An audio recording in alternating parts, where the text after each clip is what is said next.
بہت سارے ہمارے ناظرین یہ پوچھ رہے ہیں، معلوم کر رہے ہیں اور انفارمیشن شہاب چتر صاحب کے تعلق سے جاننا چاہتے ہیں کہ شہاب چتر صاحب اس وقت کہاں پہنچے ہیں۔ تو ناظرین، شہاب چتر اس وقت گجرات سے کافی آگے جا چکے ہیں اور ایک گجرات میں ڈسٹرکٹ ہے اراولی، اراولی کے ایک چھوٹا سا گاؤں ہے ٹٹوئی۔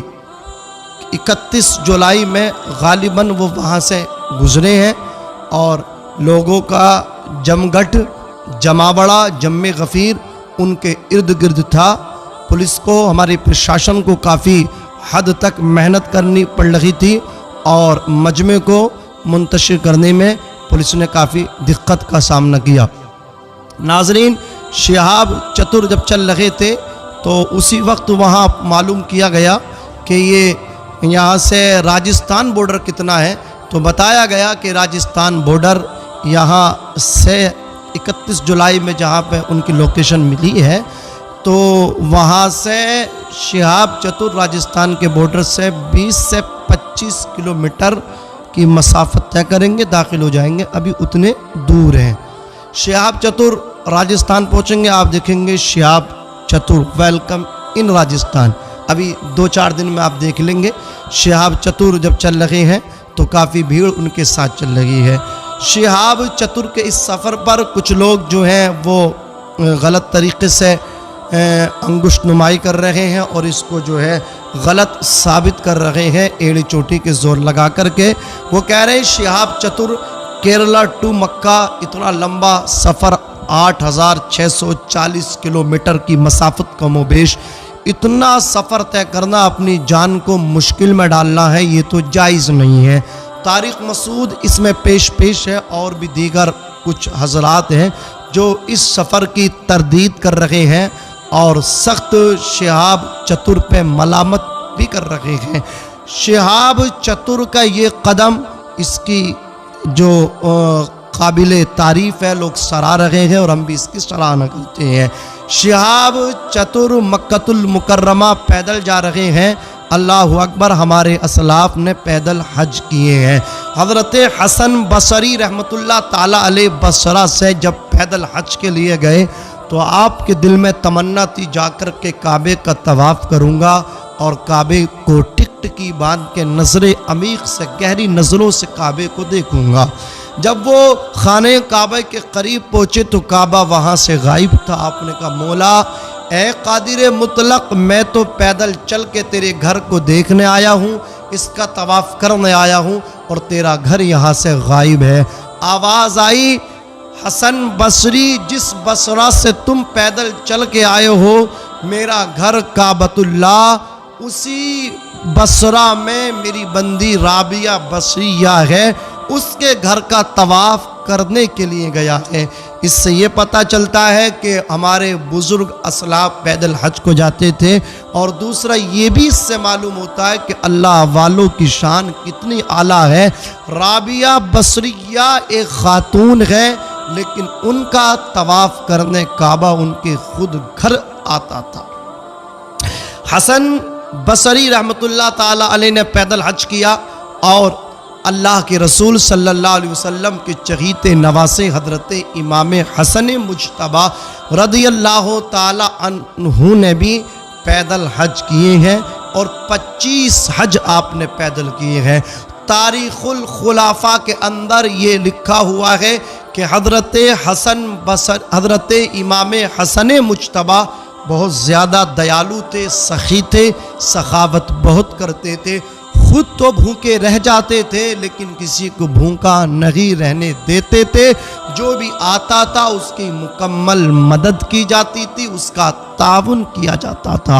حضرت حسن مجتبیٰ رضی اللہ تعالی عنہ، اللہ اکبر، آپ نے 25 حج پیدل کیے اس عالم میں کہ آپ کے پاس اعلیٰ قسم کے اونٹ ہوا کرتے تھے، اس کے باوجود آپ پیدل جاتے تھے مدینہ المنورہ سے مکۃ المکرمہ۔ ناظرین، کیا امام حسن کے سامنے اپنے نانا کی وہ 2 حدیثیں نہیں تھی؟ جس حدیثوں سے آج کچھ لوگ شہاب چتر کے سفر کی تردید کر رہے ہیں، ایک تو عورت کو سرکار نے پرمیشن نہ دی پیدل حج کرنے کی، دوسری پرمیشن اس آدمی کو نہ دی جو شیخ فانی تھا، دو اشخاص اس کو پکڑ کر کے چل رہے تھے، سرکار نے فرمایا ان کے لیے اجازت نہیں، ان میں وسعت نہیں۔ قرآن مقدس میں لا یکلف اللہ نفسا الا وسعہا، اللہ تعالیٰ کسی جان پر بوجھ نہیں ڈالتا مگر ناظرین اس کی وسعت کے مطابق۔ شہاب چتر میں کیپیسٹی ہے، اس آدمی میں اتنی وسعت نہ تھی، عورت میں وسعت نہ تھی، شہاب کے اندر وسعت ہے، شہاب میں کیپیسٹی ہے۔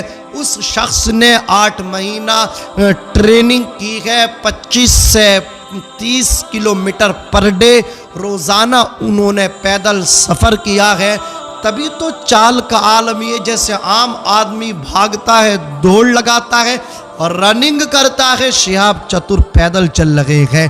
یہ شہاب چتر کی محنت شاقہ رنگ لائی ہے۔ شہاب چتر نے 3 سال تک متواتر اپنے کاغذات کمپلیٹ کرانے میں محنت کی، وزیر خارجہ ودیش منتری کے دروازوں کے چکر کاٹے۔ ناظرین، ذرائع نے یہ بتایا کہ شہاب چتر کے جب کاغذات ودیش منتری کے سامنے پہنچے تو کچھ دیر کے لیے وہ حیرت میں پڑ گئے، استعجاب کے عالم میں جا کر کے کہا نوجوان سفر اتنا طویل تم کیسے کرو گے؟ لیکن اللہ کی مدد شہاب چتر کے ساتھ تھی۔ رسول پاک جب بلاتے ہیں نا تو پھر یہ نہیں دیکھتے وہ پیدل بلائیں گے یا ایروپلین سے بلائیں گے۔ آپ نے دیکھا نہیں، ایک پتھر تراشا کرتا تھا، وہ پتھر تراشتا تھا، مستری تھا، اس غریب تھا، اس کے دل میں تمنا تھی کہ میں رسول پاک کے روزے کی جا کر کے زیارت کروں۔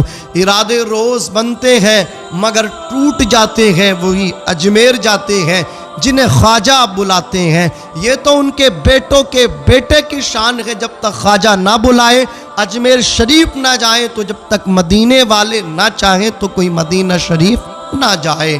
اللہ اکبر۔ وہ روئے رو کر کے کہا سرکار غریب ہوں، اسباب تو نہیں ہے، آپ بلائیں گے تو میں چلا آؤں گا۔ رو رہے تھے، سرکار کے مزار شریف کے کنگورے تراشے جانے تھے اور ایک معمار مستری کی ضرورت تھی، خواب دیکھا گیا۔ اللہ اکبر۔ ہندوستان میں اسپیشلی طور پہ مدینۃ المنورہ سے ان کو بلایا گیا، انہوں نے کہا سرکار آپ نے بلایا ہے تو میں آ گیا ہوں، تیرے روزے پہ آنا میرا کام تھا، میری بگڑی بنانا تیرا کام ہے۔ اللہ اکبر۔ سرکار اعلیٰ حضرت عظیم البرکت بھی گئے، اللہ کے رسول کے روزے پہ جا کر کے کہا یا رسول اللہ بریلی شریف میں اور بریلی شریف کے علاوہ بغیر دیکھے سلام پڑھتا تھا، آج مدینہ آیا ہوں، آپ کے روزہ انور پہ حاضر ہوا ہوں تو بن دیکھے نہیں، دیکھ کر کے سلام مجھے پڑھنا ہے۔ 1 گھنٹہ گزر گیا، 1 دن بیت گیا، 2 دن بیت گئے، تیسرا دن جب آیا رسول پاک کا دیدار نہ ہو سکا، اپنے اوپر ملامت کی، مجدد میعت ماضیہ مؤید ملت طاہرہ سرکار اعلیٰ حضرت عظیم البرکت الشاہ امام احمد رضا خان فاضل بریلوی پکار اٹھے، وہ سوئے لالہ زار، پھرتے ہیں تیرے دن اے بہار، پھرتے ہیں تیری کوئی کیوں بات پوچھے رضا، تجھ سے کتے ہزار پھرتے ہیں، اپنے آپ کو کتا کہا در مصطفیٰ کا۔ رسول پاک کے بحر بیقرہ میں جوش پیدا ہوا، اللہ اکبر۔ سرکار دو عالم صلی اللہ علیہ وسلم کے چہرے سے نقاب ہٹا، پردہ ہٹا، اعلیٰ حضرت نے رسول پاک کا چہرہ دیکھا، رسول پاک کا دیدار کیا، کہہ اٹھے تو زندہ ہے واللہ، تو زندہ ہے واللہ، میری چشم عالم سے چھپ جانے والے۔ رسول پاک کا وصال ہوا، ابھی کچی قبر ہے، تازہ قبر ہے، اور رسول پاک کی قبر سے مشک و عنبر کی خوشبو آ رہی ہے۔ ایک دیہات سے شخص چلا مدینہ آیا، اس نے کہا رسول پاک سے ملاقات کرنا چاہتا ہوں، میں نے اپنی جان پر ظلم کیا ہے۔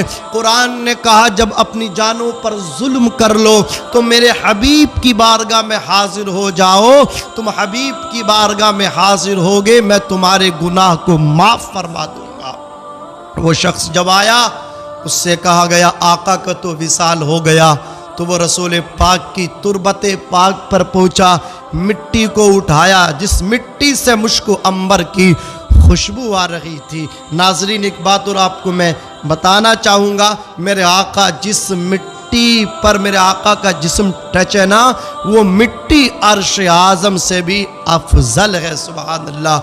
میرے آقا کے تربت پاک کی مٹی اٹھا کر کے اپنے سر پہ ڈالی اور کہا یا رسول اللہ تیرے قدموں میں آنا میرا کام تھا، میری بگڑی بنانا تیرا کام ہے آقا، آپ سے ملنا آیا تھا آقا، آپ نے پردہ کر لیا، آپ اپنے مزار پر انوار میں ہیں، سرکار دیدار کرا دو۔ اندر سے مصطفیٰ کی قبر سے ہاتھ نکلا، آواز آئی غلام میرے مزار پہ آنا، تیرا کام تھا تیری بخشش کرانا، میرا کام ہے قد غفر لک، جا تیری بخشش ہو گئی، جا تیری مغفرت ہو گئی۔ حضرات یہ شہاب چتر صاحب جو پیدل حج کے لیے جا رہے ہیں، آقا نے بلایا ہے، پتھر تراشنے والے کو نبی نے بلایا۔ سرکار جب بلاتے ہیں تو انسان دوڑا دوڑا چلا جاتا ہے۔ شہاب چتر کا سفر شران اس میں کوئی حرج نہیں ہے۔ امام حسن مجتبی رضی اللہ تعالی عنہ نے 25 حج پیدل کیے، درا حالانکہ ان کے سامنے دونوں حدیثیں موجود تھی، رزلٹ یہی آئے گا۔ طارق مسعود صاحب ذرا توجہ کے ساتھ میری بات کو سنو، آپ تک پہنچ جائے تو، اور بھی جو لوگ اس کی تردید کر رہے وہ سنیں۔ اللہ اکبر۔ شہاب چتر کے اندر وسعت ہے، کیپیسٹی ہے۔ تم جو وابلہ مچا رہے تھے نا کہ راجستھان میں کیا ہوگا، گجرات میں کیا ہوگا، جہاں آبادی نہیں ہے، ارے یار یہ چھوٹی چھوٹی باتیں آپ کر رہے ہو۔ شہاب چتر نے ویزا لیا ہے تمام ملکوں سے، تو اب شہاب چتر کی کوئی ذمہ داری نہیں کہ وہ اپنے لیے انتظام کریں۔ جن حضرات نے پرمیشن دی ہے اپنے ملک سے ہو کر کے مکہ جانے کی، وہاں کی گورنمنٹ شہاب چتر کے لیے خود انتظامات کریں گی اور کر رہی ہیں۔ ویلکم ان راجستھان، ابھی نہیں، ابھی آپ ویٹ کریں، انتظار کریں۔ شہاب چتر صاحب کی انٹری راجستھان میں ہوگی، وہ ابھی کچھ دور ہے راجستھان سے، وہ انشاءاللہ راجستھان میں داخل ہوں گے اور وہاں ان کا بھاوی سواگت ہوگا، وہاں ان کا زوردار استقبال ہوگا۔ لوگ 200 کلومیٹر دور سے پتہ چلتا ہے کہ شہاب اس راستے سے جائیں گے، لوگ بائکوں سے، اپنی کار سے، 4 ویلر 2 ویلر سے سفر کر کے شہاب چتر کے پاس ان کو دیکھنے آ رہے ہیں۔ کچھ لوگ فون کر کے ناظرین یہ معلوم کر رہے ہیں کہ شہاب بھائی سے ہمارے لیے دعا کرائیں، تو شہاب بھائی کا ایک چینل ہے شہاب چتر آفیشیل، انہوں نے اس پہ خود کہا ہے آفیشیل پر کہ ہم سب کے لیے دعا کر رہے ہیں، ہمارا سفر بڑا کٹھن ہے، آپ اس وقت میرے لیے دعا کریں، اور جب میں مکہ داخل ہوں گا، مکہ شریف مدینہ شریف، تو میں وہاں ضرور آپ سب کے لیے دعا کروں گا۔ وہ مکہ شریف داخل ہوں گے، 2023 کا حج کریں گے، وہاں وہ درخواست اپنی دائر کریں گے، وہ منظور ہوگی، پھر وہ 23 کا حج کریں گے، پھر حج کرنے کے بعد 23 کا وہ وہاں سے مدینہ شریف آئیں گے، اور مکے سے مدینہ شریف کی جو دوری ہے وہ 325 کلومیٹر کے تقریباً اتنی ہے، کم و بیش 325 کلومیٹر، پھر وہ بھی ابھی وہ سفر کریں گے، وہ بھی باقی ہے۔ ناظرین فی الوقت جو ہیں آپ شہاب بھائی کے لیے دعا کریں، اور شہاب بھائی جو ہیں نماز کی پابندی کر رہے ہیں۔ کچھ ناظرین یہ بھی جانکاری لینا چاہتے تھے کہ شہاب نماز پڑھ لیں راستے میں، جی ہاں ناظرین، شہاب راستے میں نماز بھی پڑھ لیں۔ ابھی وہ گجرات میں تھے، ایک سکھ کے فارم ہاؤس کے قریب سے گزرے تو سکھ سے انہوں نے کہا کہ اجازت ہے آپ کی ہم نماز پڑھ لیں. اس نے کہا ٹھیک ہے آپ کے لیے اجازت ہے آپ نماز پڑھیے. یہ بھی ایک ان لوگوں کے لیے کہ مطلب میسج بھی ہے جو کسی کے بھی گھر میں ہمارے غیر مسلم بھائی کے کسی گھر میں جا کے مصلی بچھا دیے نہیں, آپ پہلے معلوم کر لیں, ہر جگہ ایسا نہ کریں. وہ الگ بات ہے کہ پوری روئے زمین جو ہے پوری زمین اللہ کے رسول نے ہمارے لیے مسجد بنا دی ہے, لیکن اگر کسی کی زمین ہے تو آپ اس سے اجازت لیں پھر آپ نماز ادا کریں. شہاب بھائی نماز پڑھتے ہیں اور وہ ایک چیز میں نے بڑی محبت بڑا اچھا لگا دیکھنے کے بعد کہ جب گجرات سے وہ گزرے تو ایک چھوٹا سا بچہ ان کے فادر لے کے گود میں غالباً ان کو آئے جو بھی ہیں, انہوں نے اس چھوٹے سے بچے کا ہاتھ ملوایا شہاب بھائی سے, تو شہاب چتر نے ہاتھ ملا لیا. وہی ایک برقع پوش عورت لمبے لمبے قدموں سے دوڑی. شہاب رکے, پتہ نہیں کیا معاملہ ہے, تو وہ اس عورت نے بچے کی طرح سیم ہاتھ آگے بڑھایا, شہاب نے ہاتھ پیچھے کھینچ لیا, یہ کہتے ہوئے کہ آپ محرم ہیں, یہ جائز نہیں ہے. تو شہاب جہاں تک ان سے ہو رہا وہ شریعت کی پابندی کر رہے ہیں. تو میں کہوں گا جو آدمی پچھلا جو کرتا اس پہ نہ کریں کہ وہ سنگر تھے کیا تھے یاد, اس وقت وہ کیا کر رہے ہیں اس پہ دیکھیے, اگلا جو بھی ہے وہ دیکھا جائے گا. شہاب چتر جو ہے وہ سفر حج پہ, اللہ تعالیٰ ان کے سفر کو آسان فرمائے, اپنی بارگاہ میں شرف قبولیت عطا فرمائے.